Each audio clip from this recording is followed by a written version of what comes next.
Yeah, hello everybody, and welcome to the latest monthly meeting of the Joint Public Record Office Northern Ireland and Antrim and Down branch of the Western Front Association.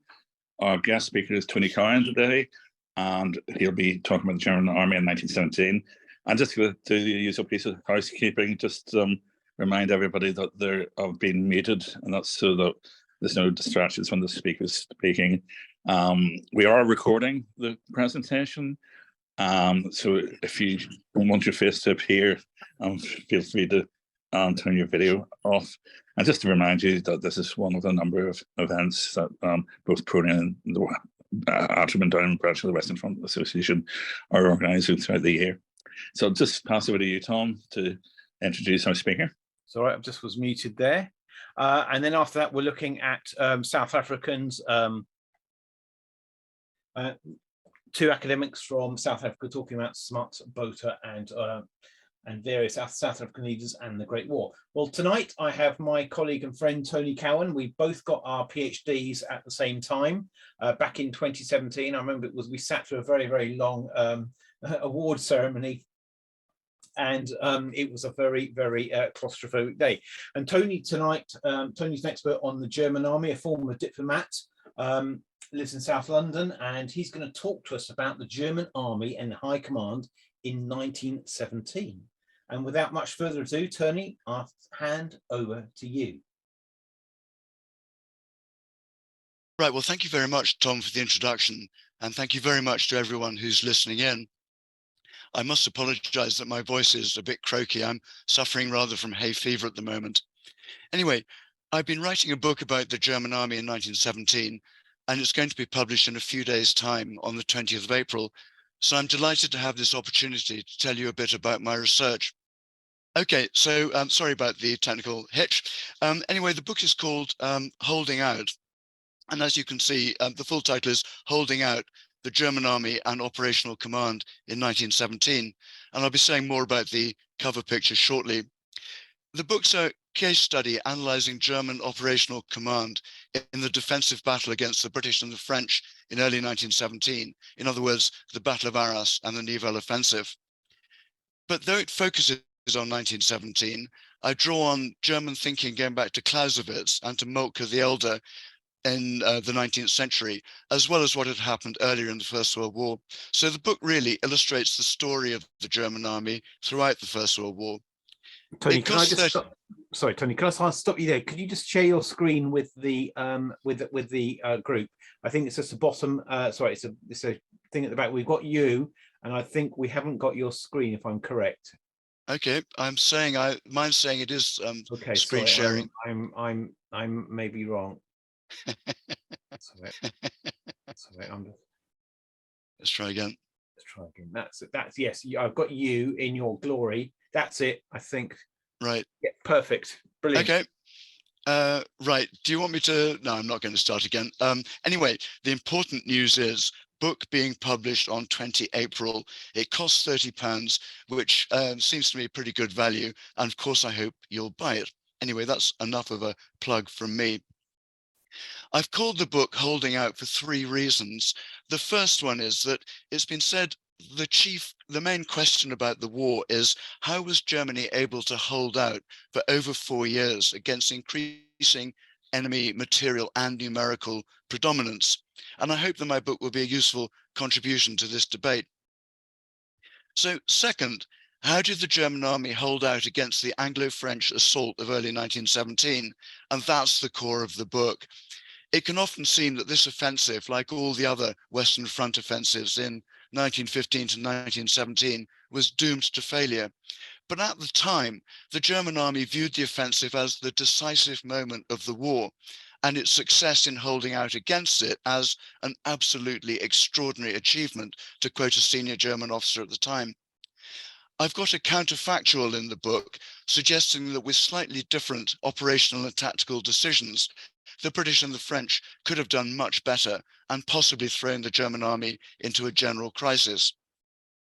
The third meaning of holding out refers to the paramount duty of German soldiers at all levels, from private to field marshal, to hold out. The book isn't about the experience of individual soldiers, but we must always remember the human cost in all the armies. And for me, this means my grandfather, my dad's father, who the book is dedicated to, Captain Tony Cowan. Sorry, screen's still misbehaving again, I'm afraid.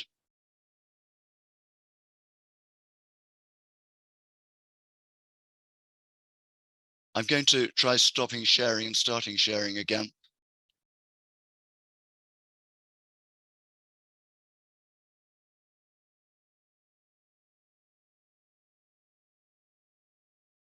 Nope, can't get it to move on.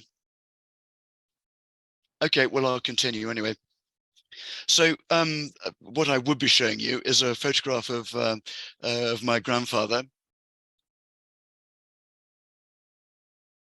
Let's try again. Oh, there we are. That's him. So this is my dad's father, my grandfather, Comrade Tony Cowan, MC and bar, and you can just see the MC and bar on his uniform there. So this is a photo taken slightly earlier with his brother Charlie, who's on the right of the photo. As you look at it, he himself is on the left, and a friend called Dick Crossman in the middle. And this actually demonstrates the human costs of the war, because Charlie Cowan and Dick Crossman were both killed in 1918, and Tony Cowan, my grandfather, was very severely wounded, losing a leg. So he was a company commander, aged 20, in the British 34th Division, in 101st Brigade. And you probably know that 103rd Brigade in the same division was the Tyneside Irish Brigade. So my serious study of the war began with the 34th Division when I was looking at my grandfather's experience. And I'm delighted to have been able to get some of it into the book in the form of comparative examples to illustrate similarities and differences between the British and German armies. So let's return to the cover photo and what it can tell us. The photo is actually from Getty Images and has been slightly cropped to fit the cover. The Getty image, that's the full thing from Getty Images, and their caption is Field Marshal General von Hindenburg and General of Infantry Otto von Below pose in a group of corps commanders at Army Headquarters, June 1917. So Hindenburg, you'll probably recognize, is the figure in the center staring straight at us, and Below is the officer to his right in the photo, annoyingly turning away from us. The caption gives a good steer, but it isn't fully accurate. Below was commanding German 6th Army at this time, which is the army fighting the Battle of Arras, and we know that it has 6 Army Corps. But there are 20 people in the photo, or 19 if you include the chap right at the back, who is pretty clearly a flunky. So who, apart from Hindenburg and Below, are the other 17? Well, luckily Otto von Below kept a diary, which I've used pretty extensively in my book. On the 27th of May 1917, just as the Battle of Arras was petering out, he recorded, Whit Sunday. After an inspiring church service, our guests at lunch were General Meckel, artillery, Colonel Marschall von Bieberstein, engineers, and the Bavarian Major Reis, first adjutant. At 4 o'clock, I welcomed Field Marshal Hindenburg at the station and drove him to Army Headquarters, where we briefed him until 5 o'clock. I first briefed him on the overall situation, and then General Meckel briefed on our counter-battery work. All 6 corps commanders were there too. Then we all drove to my little chateau, where we had cheese and tea with excellent homemade cake. Also, a huge bowl of whipped cream made on our farm and a favorite dish of the Field Marshal's. Finally, an excellent strawberry punch appeared, which kept us occupied till 6 o'clock when the Field Marshal departed. The other guests stayed on. Later in the diary entry, Below writes, while we were sitting together so comfortably, the British attacked the positions of 220th Infantry Division with strong forces and effective artillery fire. I'll spare you the obvious joke about Chateau Generals. My guess about what's going on in this photo is that it shows Hindenburg, Below, the 6 corps commanders, their chiefs of staff, and a few hangers-on, such as the artillery general Meckel. It was probably taken after the tea when Hindenburg was leaving. Some of the officers certainly look as if they've been enjoying the strawberry punch, such as the man standing next to Otto von Below, Now, I think, heavily underlined, that this may be Colonel Fritz von Lossberg, Otto von Behler's chief of staff. And here is a later picture of him as a retired general. So what do you think? Any thoughts on this? Very welcome. I'm setting up a website to support the book, by the way, and one of the things I'm going to be doing on it is appealing for help identifying these officers. And I should give a shout out to Tom Thorpe here, who's given me much help in setting up the website. So this talk of corps commanders and their chiefs of staff leads me more or less neatly to the meat of the book. In the British and French armies, a chief of staff was subordinate to his commander. In the German army, he was a junior partner, jointly responsible for the decisions taken. A traditional way of looking at the ideal relationship between the commander and his chief of staff was as a happy marriage. And a modern scholar has said the relationship should combine the genius of Gneisenau and the aggression of Blücher, a reference to Waterloo, of course. This special relationship is often seen as one of the principles of a distinctively German way of command, which underlay the army's many operational successes through different historical periods. Other principles are said to include mission command, often described with the German term Auftragstactik, function overriding rank, and setting a Schwerpunkt, or point of main effort, to every operation. These principles undoubtedly did exist, but are often misunderstood and do not adequately explain the realities of German command in the First World War. So to analyze this in detail, I've used the German defense against the Anglo-French offensive of early 1917 as a case study, and I've evolved a framework of 5 main command tasks which the army faced then. In the book, I produce evidence that these findings are applicable to German command throughout the war and even more widely. Now, I'll outline the command tasks here, and then I'm going to focus on one of them as an example. I'm happy, of course, to go into more detail later on at the Q&A. So here are the 5 command tasks. The first one is coordinating a mass army.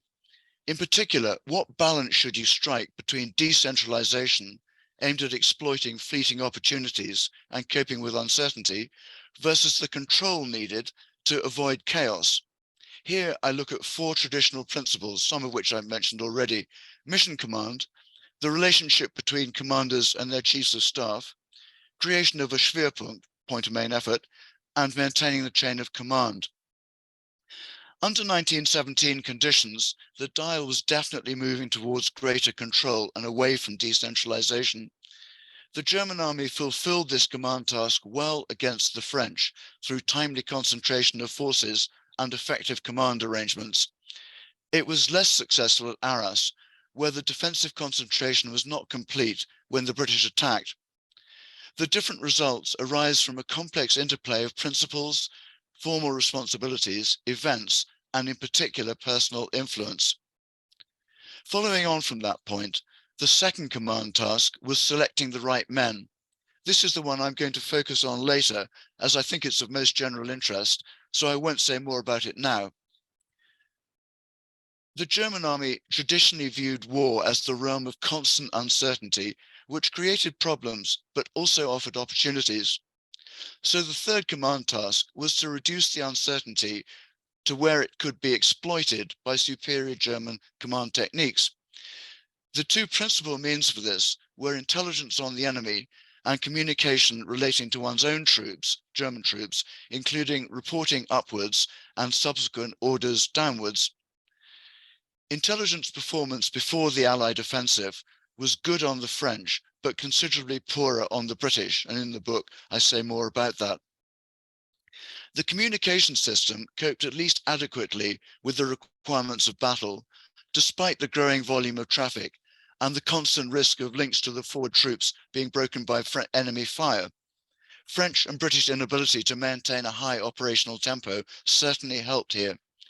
However, there were danger signals for the future, especially from the increasing problems of bureaucracy and falsified reporting. And one of the things I look at is to what extent does this parallel British experience? You'll be familiar with the expression learning curve, and though this phrase has rather fallen into abeyance, it's clear that the opposing armies on the Western Front constantly strove for tactical, technological, and organizational advantage. Ironically, it was their attempts to break the deadlock which confirmed it. This was the so-called dynamic equilibrium of the Western Front, or war as a continuous interaction of opposites, as Clausewitz called it. So learning was the fourth command task, and its focus was on the crucial tactical issue of cooperation between the infantry, artillery, and aviation, where the Germans had fallen behind the British and French. The German army made effective use of both formal and informal learning mechanisms to catch up. The growing maturity of the learning system undoubtedly helped improve battlefield performance, and many accounts of this period emphasized German tactical sophistication. However, important aspects of German combined arms tactics remained problematic throughout the war. In April and May 1917, the German army fulfilled its fifth command task, winning the battle, with a clear victory. It both prevented an Allied breakthrough and inflicted more casualties than it suffered. This was no foregone conclusion, and in achieving its victory, the army sustained very heavy casualties. Given that nearly half the available formations were of too low a caliber to participate in full-scale battle, this attrition was serious. The army had introduced a system for evaluating the current state of every division, and this certainly helped manage the effects of attrition. In the end, though, the failure of the Allied offensive was as much due to the enemy's shortcomings as to good German performance. That's why better Allied operational and tactical decision-making could have inflicted even greater damage on the German army and maybe even tipped it into a general crisis. So these five command tasks should not be seen in isolation from one another. They interacted to a greater or lesser extent, reflecting and increasing the complexity of the war. I'm going to say more now about the second command task, selecting the right men, and about the role of personality. German military thinkers had long recognized the influence of the personal factor on command, and even in a war of masses and materiel, failure to fulfill the second task had a direct effect on the battlefield. This was perhaps the task most interlinked with the others. Personality and personal relationships affected the willingness of superiors to delegate to subordinates, how commanders and their chiefs of staff work together, the actual as opposed to the formal authority of command organizations, the structure of intelligence, the handling of information, lessons learned, and performance on the battlefield. In other words, this command task affected all the others. Let me take the example of command organization on the Somme in 1916 to show how personal relationships interacted with events on the battlefield. The German preference was for one army to control a battle, and so when the Somme began in July 1916, Second Army was in charge of the defense. But it rapidly became clear that the battle was too big for one army headquarters to handle, and on the 19th of July, another one was inserted. The army group level of command, which is above army level, of course, did not exist as a separate entity at this period, and where coordination of two or more armies was required, as here on the Somme, one of the army headquarters took on the army group role, as well as continuing its existing work. This sounds relatively simple, but in personnel terms on the Somme was anything but, because of seniority and personality problems. Starry-eyed enthusiasts of the German army suggest that it had a principle which I mentioned, known as function overrides rank, in which you could appoint any officer to any position, regardless of rank, and he then functioned with the full authority of that position. It's true that this was possible, but it frequently led to friction between the officers concerned, and that was certainly the case here. The officer chosen to command the new army on the Somme was General Max von Gallwitz, arriving from Verdun sector as a fireman in a crisis. The original plan was to place him under General Fritz von Below, a cousin of the Otto von Below on my book cover, who I've already mentioned, and Fritz was the commander who was already in place on the Somme. That's him there. So it made sense, or it would have made sense, putting Gallwitz under Below, because Below was thoroughly familiar with the Somme sector, where he'd been since April 1915. However, when Gallwitz was told that he would be subordinate to Below, He said that, of course, he personally esteemed Belo, but he lacked confidence in Belo's ability to handle the superior level command. He, Galwitz, could only bring order to chaos if he himself had the command. Falkenhayn, who was the chief of the general staff of the army, in effect the commander-in-chief, shrank from placing Belo under Galwitz, though. Galwitz then suggested sending a commander junior to Belo, but Falkenhayn said no one else was available.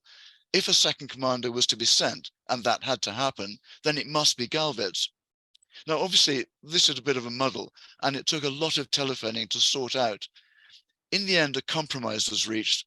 Galwitz would command the army group and Second Army, both together, south of the Somme, and Belo would establish a new First Army and take over the sector north of the river, in other words, the bit mainly facing the British.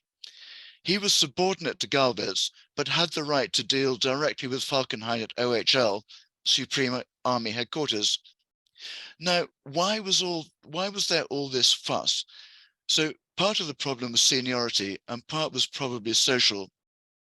Galwitz did not say so, but he was refusing to serve under Belo because he himself was senior in rank. This clearly demonstrates that function did not simply override rank, that seniority mattered, and that overriding it was highly likely to lead to trouble. It cannot have helped either that Falkenhayn was some years junior to both Galwitz and Belo. So even though Falkenhayn, as head of the army, was clearly senior in function, he may not have wanted to throw his weight around too much, especially by now his own position was increasingly shaky at the Kaiser's headquarters. In addition, we can speculate that there were social issues, some of the reality of the German army. Belo was a member of an aristocratic family which could trace its nobility back to the 12th century. At least 3 relatives were serving as generals, including his cousin Otto. Fritz himself had served for many years in the 1st Foot Guard Regiment, the senior regiment of the army. The Kaiser had also served in that regiment at various periods, later becoming its honorary chief, and Belo had overlapped in the regiment with Moritz von Linke, the head of the military cabinet later on, and in overall charge of personnel work. So he was in the regiment with Belo, but by 1917, he's in charge of the army's personnel work. Belo would have known both of these men well, and to cap it all, he had later commanded the 1st Guard Infantry Division, the senior division in the army. In contrast, Max von Galwitz was a social nobody, the son of a sergeant major, and had only been ennobled in 1913. He was an artilleryman, seen as inferior to the infantry, from a line field artillery regiment, and he had no pre-war Guards connection. Falkenhayn was a middle case. His family could trace its noble ancestry back to the early 19th century or before. He had connections to the Kaiser's court through 2 of his brothers, and though not from the Guards, he had commanded a Guards regiment for a couple of years. Nevertheless, he was generally regarded as an outsider, and as I've said, his position as Chief of the General Staff was increasingly shaky. In fact, he was sacked at the end of August, the next month from what we're talking about. It's easy to imagine that he would not have wanted to make an enemy of the influential Fritz von Belo by subordinating him to Galwitz. However, that is what happened, and sure enough, friction soon erupted between the two. Perhaps their photos, to show them again, give an added hint why. They don't really look the types to compromise, do they?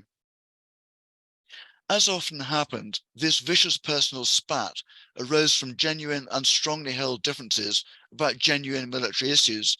In this case, including whether the village of Pozières should be recaptured and at what cost, and when to relieve divisions in the front line, which is a major issue, of course, in the Battle of the Somme and later. Tensions between Galwitz and Belo, the 2 commanders, were aggravated by tensions between their respective chiefs of staff. Once again, these were caused by seniority and probably social issues. First Army's Chief of Staff was Fritz von Lossberg, whom we've already seen in his later 1917 role. At this time, in early 1916, he had been parachuted in to deal with the crisis caused by the opening of the Battle of the Somme. Theoretically, the new Second Army and its Army Group Chief of Staff, Bronsart von Schellendorf, was senior to him by virtue of his higher level job. But in terms of rank, Bronsart was fractionally junior. It happened that both were promoted colonel on the same day, 24 July 1915. Now that wasn't unusual at all.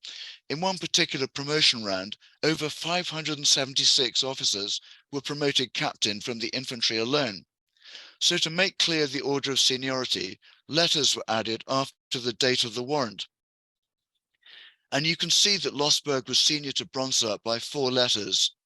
Now, these are apparently minute distinctions, but they could make a real difference. In this case, they demonstrate which of them is actually senior in rank, and they could also make the difference between getting a plum job and not, as I've seen in other cases.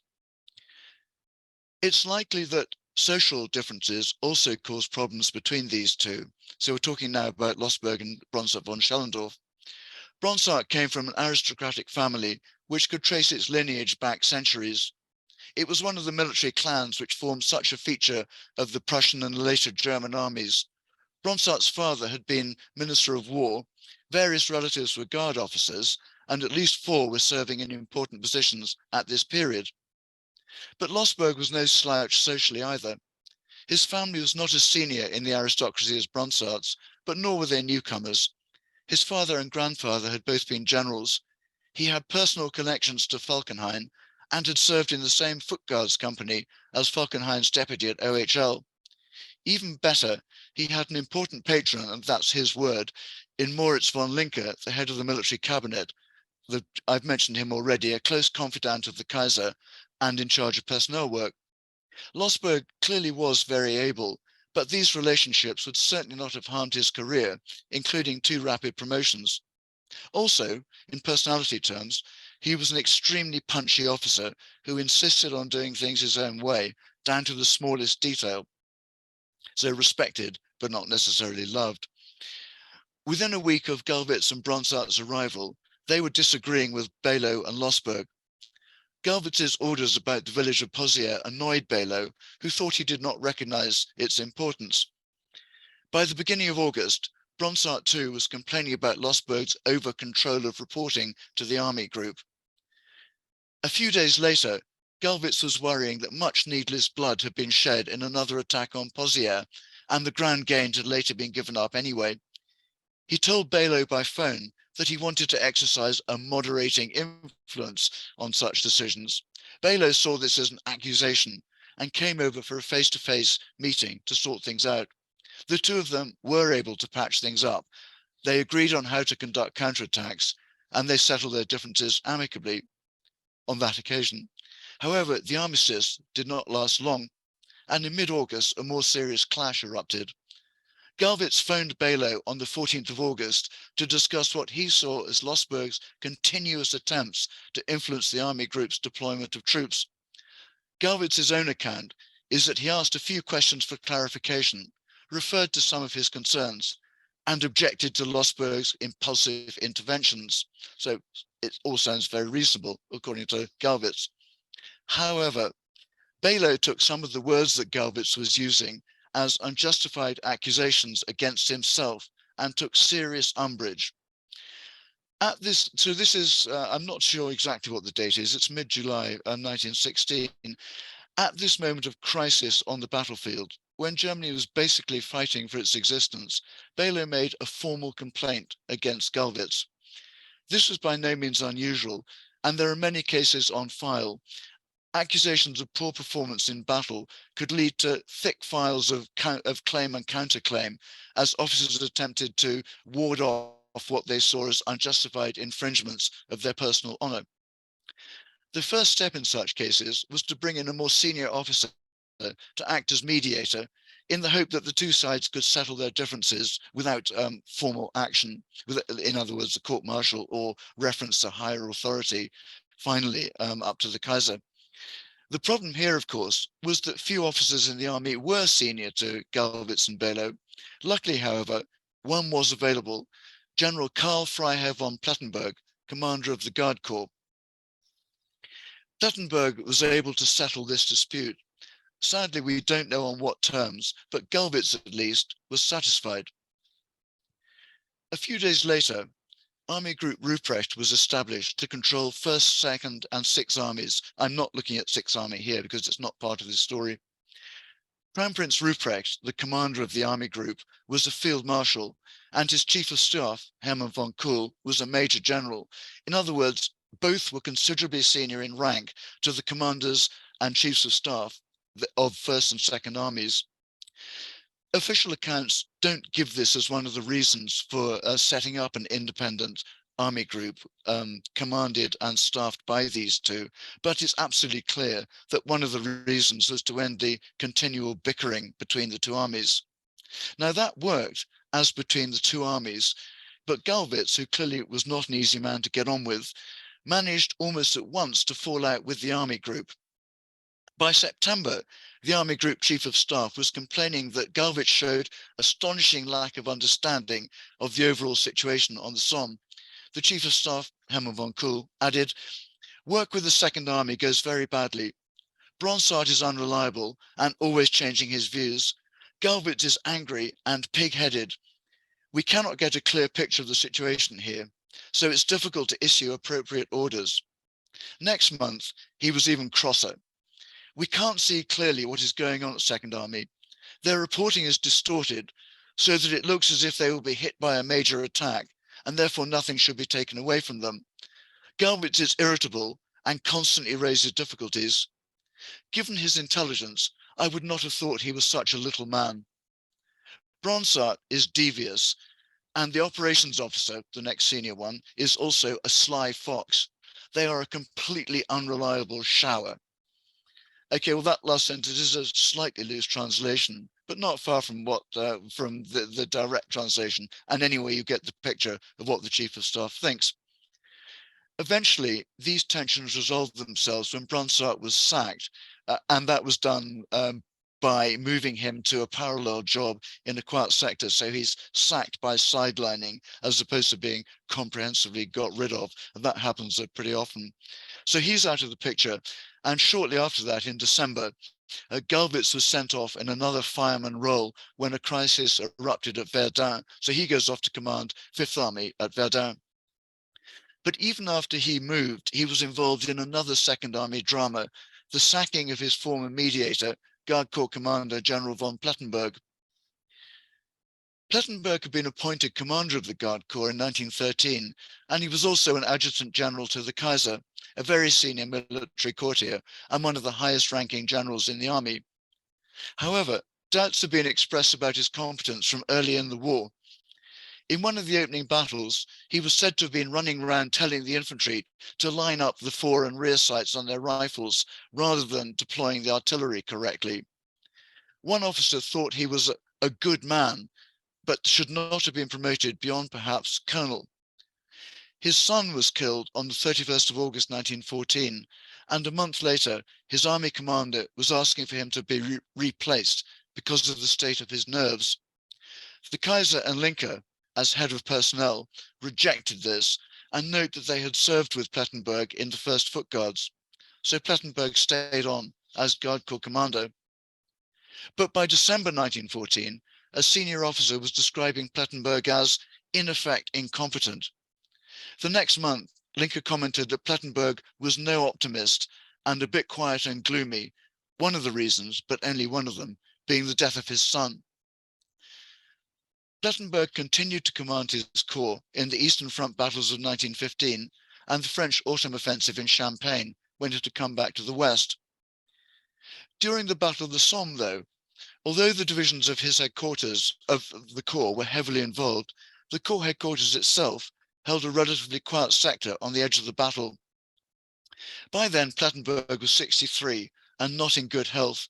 He had to be given 4 weeks leave because of heart problems brought on by exertions from frequent visits to the trenches. By late October 1916, Gallwitz was telling Crown Prince Rupprecht that he wanted to leave the Guard Corps headquarters in the quiet sector where it was, because he assessed that Plettenberg was not fit to command in an endangered sector. Next month, his distrust of Plettenberg's capability had reached such a level that he actually wanted him removed from command of the Guard Corps. But throughout November and December 1916, Galwitz proved unwilling to actually formally put in a request for Plettenberg to be removed. And the reason for this was that Plettenberg enjoyed the Kaiser's goodwill. But perhaps there were slightly more favorable reasons, for more creditable reasons as well. Galwitz and Plettenberg had been colleagues in Second Army when they were corps commanders together. And of course, more recently, Plettenberg had been mediator in the problems with Fritz von Below and had solved them to Galwitz's satisfaction. But whatever the reason, Galwitz would not move against Plettenberg, and so it fell to Crown Prince Rupprecht, the army group commander, to disqualify him, as the term went. Now, this term refers to the German army's formal system of personnel evaluation, known as qualification reports. They were used by the military cabinet to assess merit and form the basis of all its personnel decisions. Regulations laid down that without being unnecessarily critical, reports were to describe an officer concisely and objectively. They must then reach clear conclusions about his performance in the job and his suitability for moving to the next higher one. Doubts whether senior officers were up to their jobs were to be stated unconditionally in the reports, because that was the only way that the military cabinet could propose to the Kaiser that inadequate officers should be removed. Now, privately, Rupprecht thought that Plettenberg was a very honourable man, but of only mediocre ability. His formal report on Plettenberg is a good example of the qualification system in action. Quote, "A very noble character with a high sense of duty, inexhaustible zeal, and of excitable temperament. His ceaseless activity caused him to concern himself much too much with detail, and this is also inherent in his psychological disposition. Because he is too subject to immediate impressions, and therefore rather volatile in his move, he is not suited for command of a corps or employment in critical spots. For this reason, although both divisions of the Guard Corps were deployed next to each other south of the Somme, General von Galwitz left him in command of the completely quiet sector the Corps had previously occupied. I am of the view," Rupprecht continued, "that a Corps commander must be equal to all missions he is given, and General Freiherr von Plettenberg therefore seems to me no longer suitable for his present position." Unquote. Now that was clear enough, and Plettenberg had to go. The man who actually gave him the bullet was Moritz von Linke as head of the military cabinet. He found the task extremely painful. He and Plettenberg were both adjutant generals to the Kaiser. Not only they served together in the 1st Foot Guard, as I said, but they stood next to each other in the regimental list, and in fact they had commanded companies in the same battalion, so they were clearly very close. An even deeper personal link was that their sons had also been in the regiment and had been killed on consecutive days in August 1914, which clearly, I mentioned the effect on Plettenberg, it clearly and naturally affected Linke very, very badly as well. Linke was therefore undoubtedly sincere when he added to the official letter sacking Plettenberg, "You will believe me when I tell you how terribly difficult it is for me personally to have to pass on this message to you at the Kaiser's command. This is probably the most difficult letter I've had to write in a long time." As often happened in such cases, and as a concrete expression of the Kaiser's continuing goodwill, Plettenberg was showered with honours when he was dismissed. He was awarded the highest Prussian order of chivalry, the Order of the Black Eagle. To this was added the swords to the Grand Cross of the Order of the Red Eagle, the 2nd highest order, with oak leaves and royal crown to be worn at the neck. Now, I'm not sure what these nuances mean, but Plettenberg was the only man in the whole army to have this combination of awards. In addition, he was given an honorary position in his old regiment, the 1st Foot Guards. Aftershocks from Plettenberg's and similar dismissals at this time rumbled on. Even as late as June 1917, i.e. 6 months later, they affected the Kaiser's attitude to propose command changes in 4th Army headquarters after the catastrophe at Messines. But that's another story, which you can read in my book. So let me draw some conclusions. There is a running argument about the quality of the German army and its command.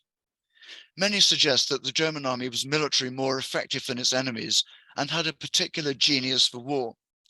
On the other hand, while writing this book and the PhD it's based on, Various scholars have said to me that viewing the German army as a benchmark of military excellence is now something of a straw man. No one really believes it anymore, according to the other argument. My book and the 5 command tasks I've derived are an attempt to get to the bottom of this argument. In particular, the book systematically compares pre-war thinking and events earlier in the war with events in 1917, and it distinguishes the German army's doctrine and reputation from what actually happened. In the talk, I've gone into some detail about the second command task, selecting the right men, and the importance of the personal factor. This is a good example, I think, of how the German army's reputation differs from the reality. Many accounts of the German army stress its professional approach to mastering its business, and this is part of the genius for war argument. As an example of this sort of professionalism, the army undoubtedly made continuous efforts to select good and weed out bad officers, and the sacking of Karl von Plettenberg is an example here. But professional has another meaning too, of course, and officers were also professional in the sense of pursuing their careers in the army. This gave full play to personal motivations such as ambition, jealousy, and concern for reputation, as we saw in the case of Max von Galwitz, Fritz von Below et al. And factors such as social standing and the influence of the guards played a big role too. That helps explain the relationship between these officers, as well as the retention of Plettenberg for so long. An insight from an important German historian called Hans Ulrich Wehler helps us understand all these contradictions. He argued that the German army was a preeminent example of the deep ambivalence and unresolved dichotomy between modernity and defensive tradition, which permeated German society from at least the 1840s. And Wehler also thought this was never resolved and eventually led to the 1918 collapse. Finally, I'd like to quote a couple of important points made by Sir Lawrence Freedman at the launch of his recent book on command. When writing his history of the Falklands War, Freedman was struck by the massive arguments and mutual contempt between officers.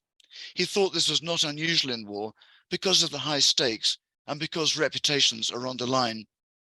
But these officers, the same officers, were also highly professional, and their animosities did not have the effect one might expect. In fact, in some ways, they sharpened the debate. Second, commanders' decisions will cause casualties, possibly serious casualties, and maybe even affect the fate of the nation. So we should never forget the weight of command. Commanders too had to hold out. Thank you.